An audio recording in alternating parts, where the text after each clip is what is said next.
Equalizer for time with a 30-minute cap, starting with 1.5 minutes sandbag bear hug hold with 150 pounds for males, 100 for females. Immediately into 3 rounds of 75 double unders, 15 toe to bar, 10 front squats at 155-105. Immediately into 3 rounds of 75 double unders, 15 toe to bar, and 10 shoulder to overhead, again at 155-105.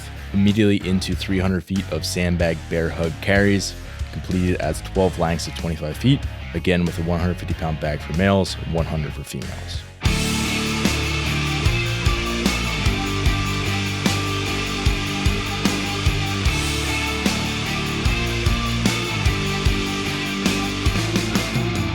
My dying face is what my mom calls it. I just remember it taking a long time.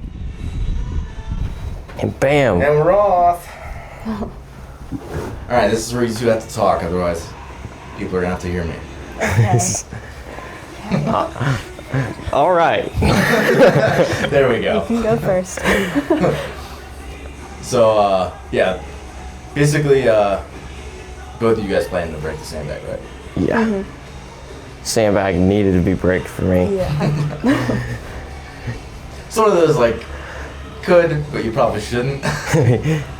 Yeah, it would have been like me holding on for dear life at the end there. There's also just, like, no point in, like, starting a workout with, like, a bunch of fatigue. Mm-hmm. That still ended up happening. I was thinking, when I was holding it at the beginning, like, I was kind of thinking maybe I should try to hold it, but I was like, maybe I'll just save it a little bit. So, did you break twice? I broke twice, yeah. I was thinking, I could try to go for 45, 45, 50, 40, and then I was like, yeah, we'll just go 30, 30, 30. That was smartest. Yep. So Coach Day wrote this workout, and I probably wouldn't have, if it was me, this is why we do this also, because we each have our biases, and I definitely wouldn't have wrote like just a static hold for like a set duration, just because it's probably not something you're gonna see in the in-person comp because it's just boring. Yeah, they had a marathon row, so what am I saying? Everyone, hold your sandbags and stand still. But I mean, they could definitely do this kind of thing. I mean, they had a handstand hold for time in a box for like the CrossFit Games as teams, so they can definitely just give a judge a stopwatch, and when you drop, stop it, pause, go back to it. So. Yeah, I think I've done one comp where I had to hold it, but it was like a partner one. And I had to hold it while he was doing the movement, like other stuff. Yeah, we didn't talk standards about that really. I would just say like as long as people are not doing something obvious like holding it on your knees, like it's considered a static hold. Like it's fine if you choose to overarch versus lean forward a little bit. Like those are probably all fair game as long as it's not egregious. What was the strategy for the double unders? I just went. And if I felt like I needed like rest, then I would just take a break, and like normally it'd like just give me like I would give myself like 10 seconds, and then I would go in for another set. At the beginning though, I just went for a whole set, all 75 in a row. Oh my gosh, I can't speak. Well, pre-planning, I was like, 75, I'm broken. Sure, that's pretty easy. As time will tell, that did not happen. It ended up having to break like halfway through each set. Sometimes, which is really rare, I had to break it up into 3. Yep. I feel like what I've personally gone to in a lot of workouts and what I often recommend for athletes is like, okay, if it's like a really big set to start off, then intentionally break it. But if you're like someone who's pretty proficient at double unders, like that first one, you can just kind of get through it. And then if you get tired in the later sets, you'll probably trip, and then just like take a second when you trip. Mm-hmm. And as long as like someone's like mature where they don't freak out if they trip, that usually works out pretty well, because they just like, you start getting a little uncoordinated as you get tired, and that just prevents you from completely imploding. I'm one of those people to where like 2 or 3 times don't bother me, but after that I'm like, come on. Tripping every 2. The same, yeah. I remember my semifinals workout last year. It was like double unders, pull-ups, box jumps, handstand push-ups. It was like a 20-minute AMRAP, and I remember the first time doing the workout, 3, 2, 1, go. You start on the jump rope. I tripped on the first jump rope, and I was like, restart it all, restart it all. It's there's times where you do that, and it's like, yeah, I really should restart it, but it just took me like 10 minutes to do all this camera work, and now I keep literally the first one. I'm like, oh my gosh. Dad, get the tape measure back out. Yeah, for real. All right, let's start it from the top. Yeah. Paige, your double unders come a long way in a short time. Yeah, I'm happy with them so far. Yeah. At the end, I did end up having to like break them into sets of 20s. I was like so tired. Double unders are a thing, like, I think me and my dad talk about this all the time. I think they're the easiest skill to get in CrossFit. But some people are gonna hate you right now.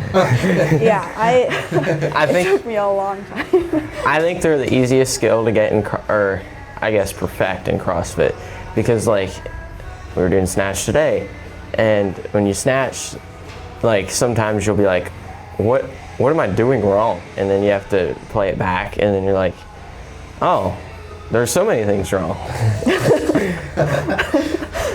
Double unders, it's more just like either you need to jump higher or spin the rope faster. Seems like for me. Closer in. Yeah, there's really only like 3. Yeah, I mean, but. And both of you in this boat, where like if you can maintain a good body line and you don't like do anything weird like pike at the hip or like throw your heels up when you do it, like you see out of like a lot of class members. Like, but for people who are athletes who generally move pretty well, like yeah, there's not a ton of complexity relative to something like a snatch. I always say that like double unders are like one of the very few movements where doing reps faster not only saves you time, but it's also less energy expensive because you're not having to jump as high. Yeah. So you're not jumping as high and you get done faster. It's like if you do burpees faster, you got done faster, but you're more tired. Yeah. Whereas like a double under, if you do it faster, you get done faster, but then you're also less tired. I'd agree. I think that's why using like a heavier rope or a drag rope could be harder.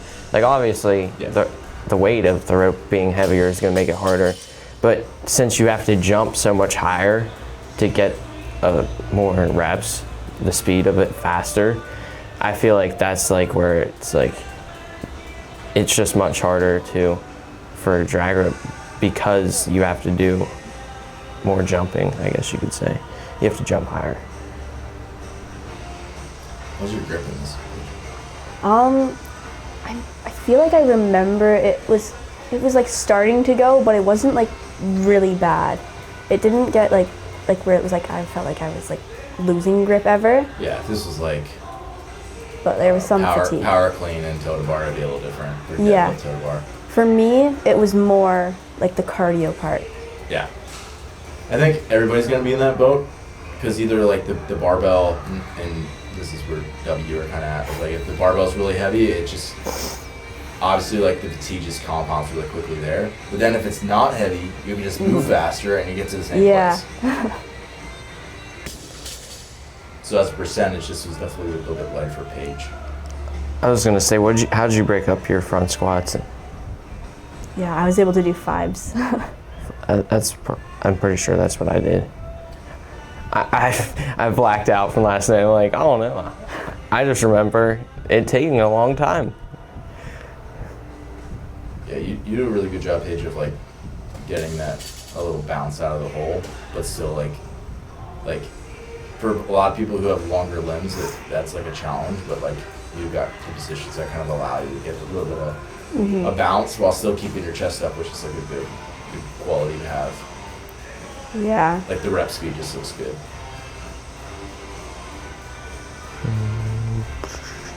Let's see this set here. Right about now is when I was like, oh, this is going to take them much longer than I realized.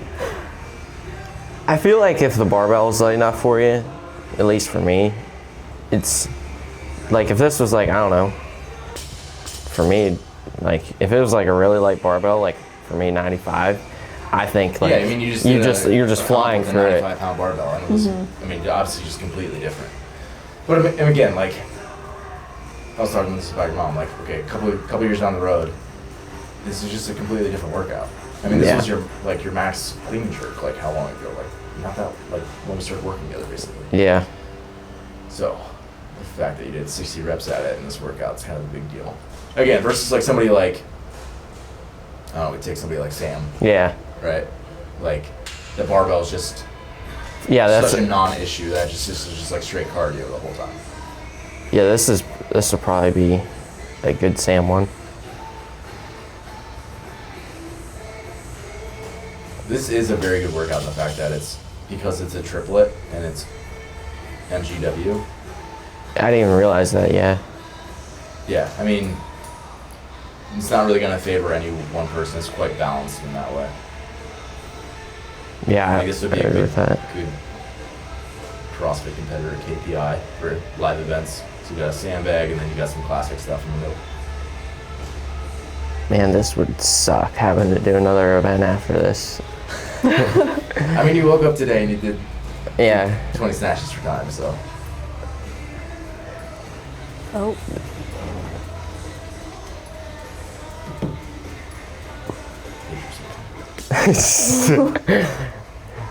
And we're back. Man. Yeah, You never look like you're suffering in workouts. I know. That's what I was just thinking. I was like, Yeah. why couldn't I pick the barbell back up? But when you're in it, you're like, I can't pick the barbell back up. Yeah, I mean, there's times where like I'm kind of stoic and I don't really look like I'm hurting nearly as bad as I am. Yeah, But there's other times where it's just like, yeah, I normally so I try really hard to like keep like just like a plain face Yeah. because my dying face is what my mom calls it. It's really, really bad. So like I just kind of like I try to like keep like no expression, even when I'm dying. What's the dying phase? I think I did it a little bit on the sandbags. It's she keeps her straight face when she feels like she's absolutely burning inside. I feel like it depends what it is. If it's like, it ends on the echo bike, it's gonna look pretty ugly. My face is gonna be mangled. Especially with like for The me, air is my blowing in your frizzes, face. my hair frizzes.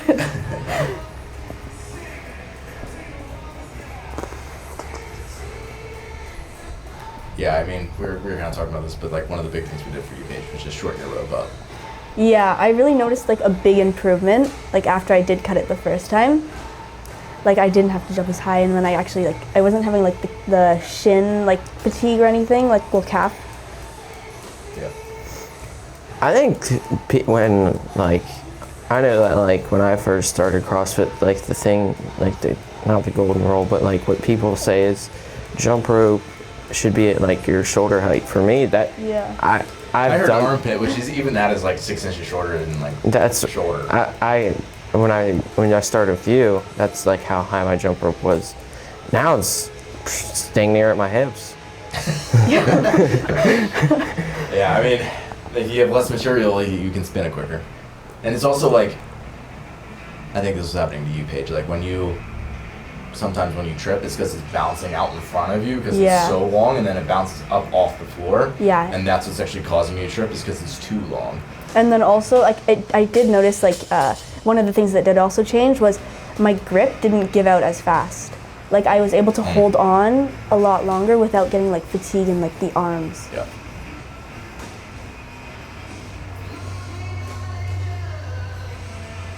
Yeah, we were also like contrasting you two as athletes because Paige has similar anthropometrics to me in like limb length and torso length.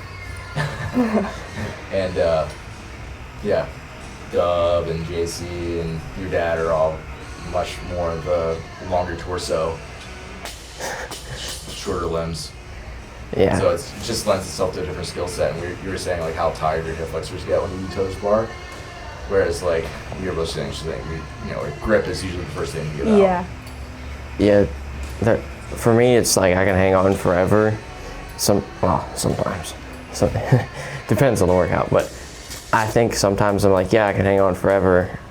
And my hip flexors, it's like, just that last little kick is so hard. It's like, come on, I hope it touches. I hope it touches. Yeah, well, you can see Paige's belt. I mean, What is that, basically like a 2-inch belt? That's the smallest one, and it basically covers my whole torso. Yeah, so we're saying like from like your iliac crest, so like the top of your hip to like your floating ribs. Is Yeah, like, it's you can barely get a 2-inch belt in there. It's crazy. Yeah. But It's like half the size of the belt. Yeah. So, again, I think that speaks to your positions on your weightlifting, because it's not easy to have great positions when you've got a shorter torso. Especially like the squatting, Yeah. the center of balance and stuff. Yeah, especially having longer legs, squatting is probably Yeah, the it's biggest thing you can think of. That's like, man, this is like someone like me who doesn't have as long of legs. It's like, man, for me, that's like one of my things. But someone with longer legs, it's probably like, yeah, I have strong legs, but I have to move so much farther. Yeah, and it's that's where just like then, for example, like Paige for the longest time, and maybe still to a degree, it's like power snatch is like as good as squat snatch, because it's like the hinging power is so good. Yeah, like And- my and power like- snatch was like 145, and then like my squat snatch was like 115.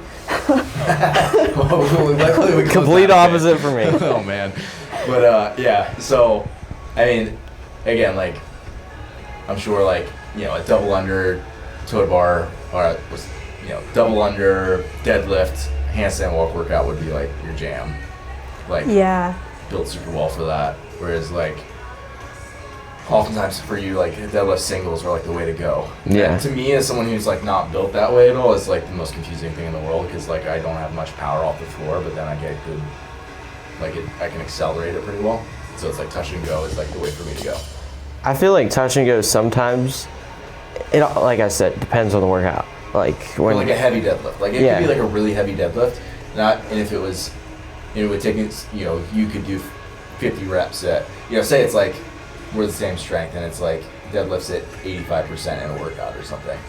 I'm gonna at least do sets of 3.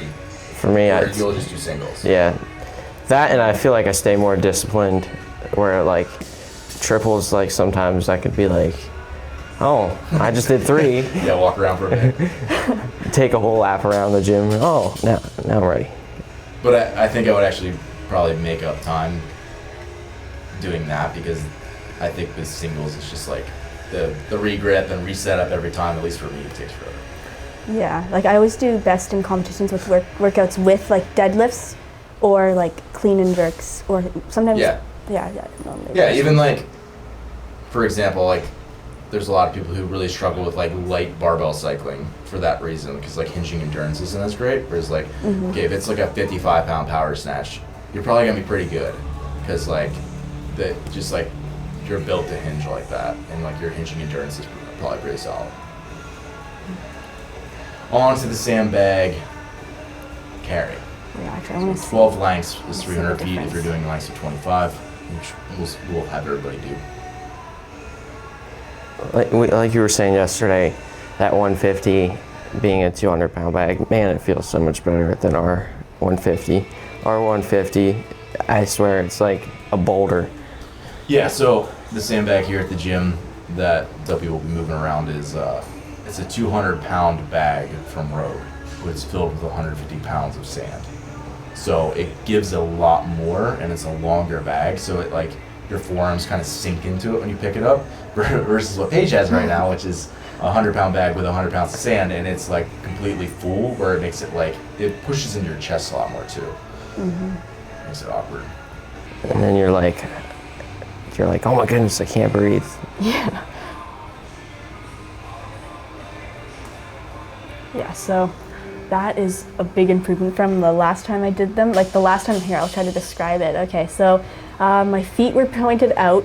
My legs were like, so basically just imagine like a pregnant lady, but like their walk a lot, like they've got a really sore back. Like it's like I was fully back, and my legs were, I was just like a little waddle. Instead of 30 extra pounds, you had 100. That's one way to describe it. Yeah, but honestly, like, again, we talked about this when we just podcasted, but that was a big win for us, was you being able to go through that without really any back discomfort. Big win. So Yeah, you would think Sandbag would be like the first thing that'd be like, man, this would probably suck on the back. Yeah. And especially as you get tired, because like then you use more and more erectors as like your diaphragm gets tired, and then your positions get worse and worse because then you just tend to overextend. Yeah. Man, this might be off topic, but when I was doing these carries, I had to resort to some pretty dark places. On those carries, I've never done this ever in my life. I did a wrestling like cradle grip just to hold on to this sandbag. I don't know if you'll see it, but I literally was like holding on with everything I had in me. My hands were shot, my legs were shot, my whole body was shot. So yeah. Originally Dave wrote this workout did not have a time cap, and I was like, We added them. You got 2.5 minutes to work, dude, you're done. So yeah. Man, this is where I was like, this is taking so long. Yeah, those sandbags, it felt like forever to get through those 12. Yeah, it doesn't sound like a lot when you just look at the workout, but then Yeah. like when you've already front loaded all that work, then it becomes a lot just because like you're like almost maximally tired already when you get to that point because you're just trying to get through the final 3 rounds. So you're really tired when you get there. I don't know if you did it, but this 2 days after crash and burnout, so insane.